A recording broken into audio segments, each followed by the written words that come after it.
Hello everyone, स्वागत है आप सभी का इस वीडियो में। स्टूडेंट, आज की इस वीडियो में हम देखेंगे बोर्ड एग्ज़ाम 2022 से रिलेटेड, जो कि हमारा हिंदी कक्षा 10 का है। और बहुत सारे स्टूडेंट के कमेंट्स आते हैं कि हमें कक्षा 10 हिंदी में क्या क्या पढ़ने चाहिए, तो उसमें उसी टॉपिक को लेके हमने यह वीडियो बनाया है। हमें कक्षा 10 का जो हिंदी है उसमें क्या क्या पढ़ना चाहिए, जो कि एग्ज़ाम में आने वाला है। जो कक्षा 10वीं का पूर्णांक होता है, जिसका थ्योरी होता है, हमें एग्ज़ाम देना पड़ता है, वह होता है हमारा टोटल 70 नंबर का। और समय मिलता है हमें 3 घंटे 15 मिनट समय मिलता है, जो कि 15 मिनट प्रश्न पत्र पढ़ने के लिए समय दिया जाता है। तो हम देखते हैं कि जो एग्ज़ाम में हमारा पैटर्न आता है प्रश्न का, वह किस प्रकार से होता है। तो पहला क्वेश्चन हमारा आएगा इससे रिलेटेड, महत्वपूर्ण रचनाएँ एवं उनके कवि लेखक, जो कि 1-1 नंबर का रहेगा और 5 क्वेश्चन आते हैं और इनसे हमें 5 नंबर मिल जाते हैं। यह हमारे ऑब्जेक्टिव टाइप्स के क्वेश्चन होते हैं। तो इसमें से आपको करना क्या है कि महत्वपूर्ण रचनाएं और उनके कवि या लेखक जो भी हैं उनका नाम याद करना है, जो कि 1-1 नंबर के इसमें 5 क्वेश्चन आते हैं और यह हमारे 5 नंबर के हो जाते हैं।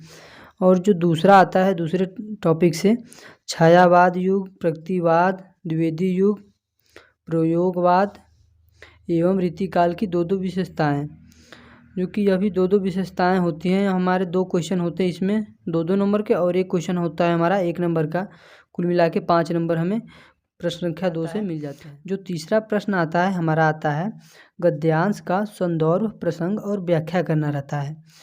उसमें प्रश्न संख्या तीसरे में हमें क्या दे देगा, गद्य दे देगा, और उसमें बोल देगा कि प्रसंग संदर्भ लिखिए, प्रसंग और कुछ अंडरलाइन किया रहेगा, उसका हमें व्याख्या करना रहता है।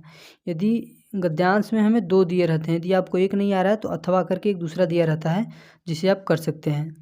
और जो प्रश्न संख्या चौथा होता है उसमें दिया रहता है पद्यांश का संदर्भ, प्रसंग, व्याख्या करना। ये भी हमारे 6 नंबर का होता है और 6 नंबर का ये भी होता है। यह मोस्ट इम्पोर्टेंट हैं दोनों, क्योंकि 6-6 नंबर के होते हैं। सिर्फ हमें लिखना पड़ता है संदर्भ, प्रसंग, व्याख्या लिखना पड़ता है।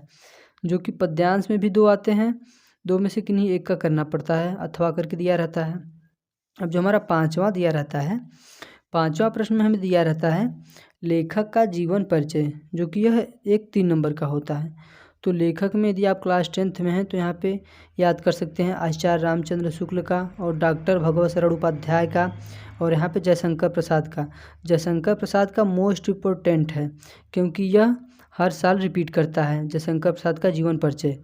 स्टूडेंट, यदि आपने जयशंकर प्रसाद का जीवन परिचय नहीं देखा होगा तो वीडियो के डिस्क्रिप्शन में लिंक है, जहाँ से जाके आप जयशंकर प्रसाद का जीवन परिचय देख सकते हैं। स्टूडेंट, यदि आपको इसका PDF चाहिए तो वीडियो के डिस्क्रिप्शन में लिंक है, जहाँ से जाके आप इसका PDF डाउनलोड कर सकते हैं। अब हम देखते हैं इसी 5वां में दूसरा नंबर हमें क्या दिया रहता है, कवि का जीवन परिचय, जो कि यह भी हमारा 3 नंबर का होता है। तो कवि में आ गए हमारे मैथिली शरण गुप्त, महादेवी वर्मा, सूरदास। यदि आप इन 2 महादेवी वर्मा और सूरदास का याद कर लेते हैं तो आपका कोई एक न एक जरूर फंस जाएगा। तो इस प्रकार से 3 नंबर का यह हुआ कवि का जीवन परिचय, और यहाँ पे 3 नंबर का हमारा लेखक का जीवन परिचय। क्वेश्चन नंबर जो 6 है, इसमें दिया रहता है संस्कृत का संदर्भ व अनुवाद करना रहता है। आपको पैराग्राफ दे दिया रहेगा और उसमें बोलेगा कि इसका संदर्भ और हिंदी में अनुवाद कीजिए। तो यह आपका कितने नंबर का हो जाता है, 4 नंबर का आपका यह हो जाता है। 1 नंबर का संदर्भ करेंगे तो 1 नंबर मिलेगा, और अनुवाद करेंगे तो 3 नंबर, कुल मिला के 4 नंबर यहाँ से हमें मिल जाते हैं। और अगला जो है हमारा प्रश्न संख्या 7वां में पहला जो है संस्कृत में 2 श्लोक याद करना है। हमें संस्कृत में 2 श्लोक याद करना है, जो कि एक एग्जाम में यदि दे दिया तो हम दूसरा वाला लिख देंगे। तो यह हमारा होता है 2 नंबर का होता है, 2 नंबर हमें मिलते हैं इससे। यदि 2 श्लोक याद कर लें हम तो एक न एक हमारा फंस जाएगा। यदि एक पेपर में आ गया तो दूसरा हम लिख देंगे। तो इस प्रकार से यह भी 2 नंबर का हो जाएगा। अब संस्कृत में 2 प्रश्नों का उत्तर दो। संस्कृत में 2 प्रश्नों का उत्तर देना रहता है, जो कि 1-1 नंबर का होता है, कुल मिला के 2 नंबर हो जाते हैं। इसमें 5 क्वेश्चन दिए रहेंगे, आपको सिर्फ 2 प्रश्नों का उत्तर देना रहता है हमें, और 2 नंबर आसानी से मिल जाएंगे। यदि आप पढ़े रहेंगे तो आप इजीली कर सकते हैं। अब जो प्रश्न संख्या हमारा 8वां होता है, इसमें जो पहला होता है यानी क, इसमें हमें दिया रहता है करुण अथवा हास्यरस का स्थायी भाव और परिभाषा बताइए, जो कि यह होता है हमारा 2 नंबर का होता है।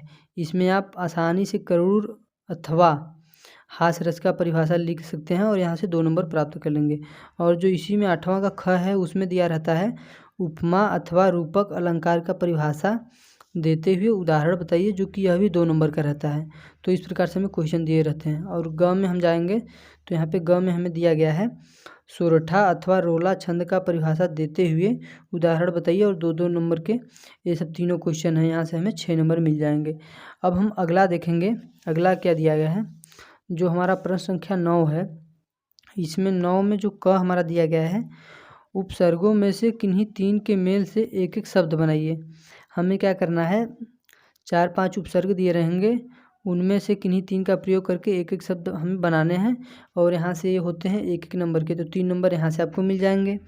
और जो ख होता है उसमें 2 शब्द प्रत्ययों के प्रयोग करके एक एक शब्द बनाइए। यहाँ से भी हमें 3 नंबर मिल जाएंगे।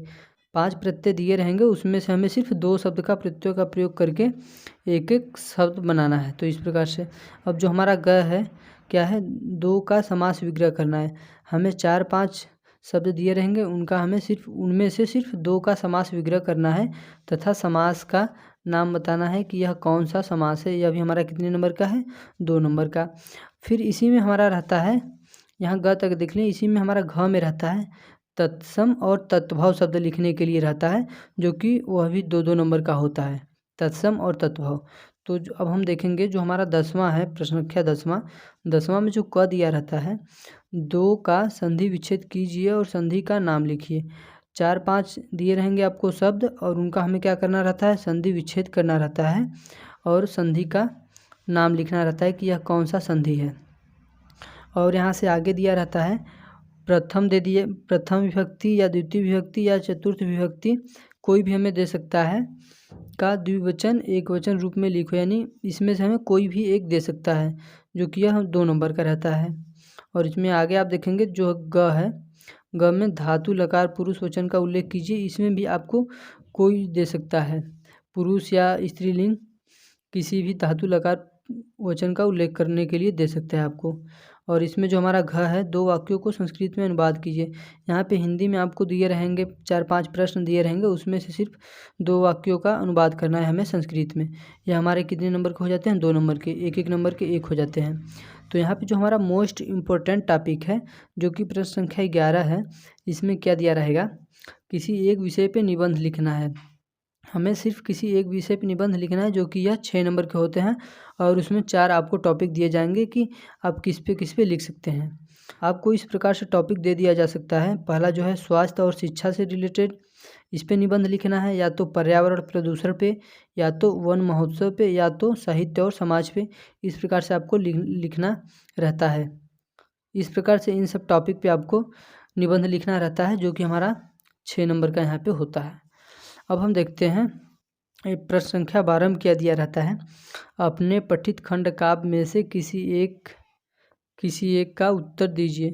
हमें क्या करना है कि जो खंड काव्य रहता है, जो हम पढ़े रहते हैं, सब जिले के लिए अलग अलग खंड काव्य होते हैं, तो जो आपके ज़िले में चलता है उसी से रिलेटेड आप लिख देंगे। यह हमारा सेम रहता है, यदि आप जो याद किए हैं उसी को लिख देंगे। सोनभद्र में हमारा चलता है ज्योति जवाहर खंड काव्य चलता है। स्टूडेंट, यदि आपको इसका PDF चाहिए तो वीडियो के डिस्क्रिप्शन में लिंक है, जहां से जाके आप इसका PDF डाउनलोड कर सकते हैं। यदि आप चैनल पर नए हैं तो प्लीज़ चैनल को सब्सक्राइब कर लें, ताकि मेरे आने वाले सभी वीडियो के नोटिफिकेशन आपको मिलते हैं। स्टूडेंट, आप सभी को इस चैनल पर बोर्ड एग्जाम से रिलेटेड सारे कंटेंट मिलते रहेंगे।